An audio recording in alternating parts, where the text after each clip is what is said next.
हम तन्हाई में अक्सर ये सोचते हैं कि हम कहाँ से चले थे, कहाँ पहुँच गए, अच्छा वक्त भी था, बुरा भी था, या फिर मैं जिंदगी के हजारों अजाब झेल गया, मैं जिंदगी के हजारों अजाब झेल गया, अजाब क्या है मैं कितने ही ख्वाब झेल गया।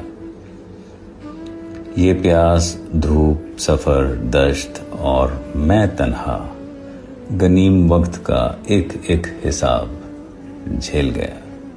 मैं अपने आप से मिलकर बहुत पशेमा हूँ, मैं अपने आप से मिलकर बहुत पशेमा हूँ।